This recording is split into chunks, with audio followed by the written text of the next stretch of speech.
Welcome back, everybody. Jaysin Static with another episode of the interview series. I'm Jaysin Static. You, sir, are EagleEye. EagleEye. Second episode. Second season. New way of doing things. New questions. Are you ready for your second question? Bring it. Can wrestlers still innovate and take risks while minimizing the dangers associated with CTE, concussions, and other long-term problems? Or are they aspects of the sport, or are these aspects of the sport inherently at odds? And if they are at odds, how can we foster an environment that can keep workers safer? Tuck your chin. Tuck your chin. Okay. I don't listen to that one sometimes. Oh, geez. Just kidding. No, I'm not. Yeah, I think that. Oh, that is definitely a rib. Pro wrestling is it's dangerous. It's just one of those things that I think injuries are going to be inevitable. You can't go out there and wear a bubble suit and wrestle. Right.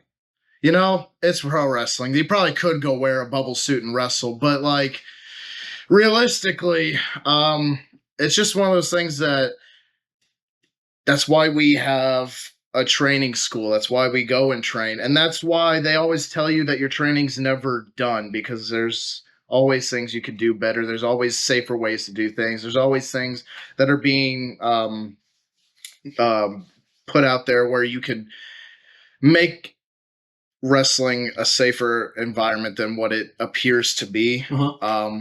And that just comes with the reps and going out there and doing the thing and proper reps, not going out there against, maybe a green guy wrestling another green guy, and right. You have no idea what you're doing because you went to this school that nobody knows of, and it just wasn't actually a real training school. Speaking from experience. It's just, one of those things that it's inevitable, I feel like, and that's just a tough question. But do you think that wrestlers in today's modern era can still innovate and take those high risks? Yeah. You see it all the time on AEW and stuff. They do some of the craziest moves. I've already explained this before, but it's just something that has to always be reiterated, because if you're going up there and you're Ricochet doing a 630, 720, some crazy number spin, one mess up, you're done, but right. You're chasing for that moment, because in pro wrestling, there's so many people, there's so many gimmicks, so many everything, that you're looking for something to stand out on. And a lot of those guys are so incredibly athletic that they're the ones who are ballsy enough to go out there and do the risks. We got guys like Quest Parker and Cordell Kane, just to say a couple, who go out there and they do some of the craziest flips and dives and stuff that you sit there and you go, he might have messed himself up, but he's creating moments. They're both creating moments that stand out from everyone else. You got a guy like maybe Camaro Jackson, who doesn't do all the flippy things, and he's a big monster. Right. How do you stand apart from a guy who comes out to the ring in the most epic of fashions and mauls people?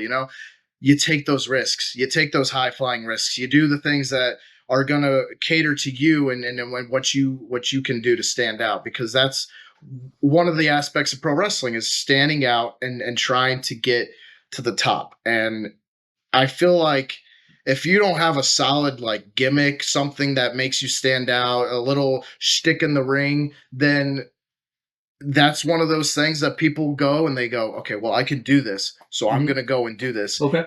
And so, yeah, I think it's necessary, but it's still dangerous, and it's also one of those things where it could be inevitable for injury just over time, Right. I have that feeling too, I think I think risks are just something that wrestlers do no matter what. And it happened in the 90s. It happened in the early 2000s. It happened in the 80s. The guys from the 70s were like, hey, guys from the 80s, let's not do this. It's too much of a risk. The guys in the 80s were telling the guys in the 90s. The guys in the 90s were telling the guys in the 2000s. And I think it's a full cycle of the way that things going. And like you said earlier in the other question, that Triple H said it's inherently how the business is. Everything is gonna it's gonna build on top of each other. The more risk, more risk, more risk. But my real worry is the reward actually really there? Plain and simple. Mick Foley versus Undertaker, Hell in a Cell. Okay. That's just, man almost died. But what it did for him, it set him for life. There's no dispute. It just set him for life. It's just one of those things where the saying goes, higher risk, higher reward. And but is it always a higher reward? Depends on who you are. Like I said earlier, your gimmick is everything. And if you're not a Camaro Jackson, if you're not like a Herzog or somebody, Okay. Somebody with a larger than life persona, Right. and everybody else is doing the flippy stuff, you got to find something that pertains to you that you can stand out with. Mick Foley was a guy with 3 different gimmicks who told beautifully crafted stories with his promos, and then he went out there and damn near died. Like, right. And if we're using this in reference to Mick Foley was doing the elbow drop off the apron years before anybody was doing, in mainstream American wrestling was doing that wild stuff. He was doing that stuff back in the 80s. And some of the old school guys from the 60s and the 70s was like, hey, kid, you better not do that. You're going to fuck yourself up. And now he walks with a limp and everything like that. And yeah, I could see the concern, but I watched an interview not too long ago, I want to say the other day, where it was Mike Tyson talking to Logan Paul, and he was just talking specifically about Mick Foley and how he's scared of him because of the risks he's willing to take. And okay. And he talked about it to Logan about how all pro wrestlers that go out and do those kinds of things are absolutely insane, and those guys, I feel like, live on forever. I think when you're at the lower end of of pro wrestling, yeah, on the lower end, you're hopefully not in a shindy company, but maybe you're just at a lower level indie company that's not as recognized, and you're just struggling to get out there.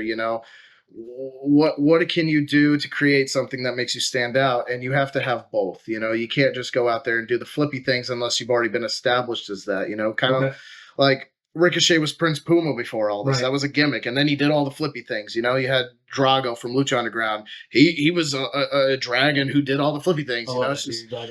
He's such an inspiration. But it's just one of those things where even Jushin Thunder Liger, he was larger than life and still did a few of the high risk, high reward, and it made him stand out to be called a legend in everybody's eyes. Like, everybody respects that man. So I think that there's certain levels to it, and you got to get to a certain level, and to get to a certain level, you have to have a certain gimmick that gets it up there, and then you can do those moves, because those higher risks will result in higher rewards. But if you're at this lower level and you're not getting recognized and you're getting a hot dog and a handshake, then maybe you should figure out a gimmick first before going out there and doing that and killing yourself, because that's what we're doing. We're destroying our bodies. So figure out a way to save your bump card, and then go out there and do that when it's worth it. When you're in front of hundreds of thousands of people instead of, maybe, no offense, like 10, 15 people. It's just, it's a payoff that you have to figure out and work towards. You got you essentially, you got to gauge how you want to do it. Yeah, you got to move differently up into a certain level, and that might not sit well with everybody, but it's just the reality. I feel like it's the reality of wrestling. My feelings on wrestling. A lot of stuff in wrestling is opinion based, and these are all just opinions. But I got an opinion about: do you have any upcoming shows, upcoming merchandise sites, anything like that? New merchandise, anything like that? Websites, anything like that? We're working on some things, working on some merch, working on some ideas here and there. Get on, man. I'm getting on it. It's just it's been a little tough getting out there, but we're looking forward to the 2025. We're going out there. We're making money moves, and we're going to start it off February 1st against Calvin Coco, the modern man. Oh, what a brother. But we're going up against Calvin Coco for the Pro Wrestling Epic Powerhouse Championship in the Salem Communities Activity Center in Salem, Illinois. Don't miss it. We're going to do it just like we always do. Jaysin Static across all social media. Facebook, YouTube, Instagram, blah, blah, blah. Fight Club Wrestling Academy on Facebook, YouTube. Check me out. Merchandise coming. I have a new concept. EagleEye knows what the concept is. Yeah. And when this thing drops, it's going to be fucking amazing. Take it easy. EagleEye, good luck in your upcoming matches. Thank you.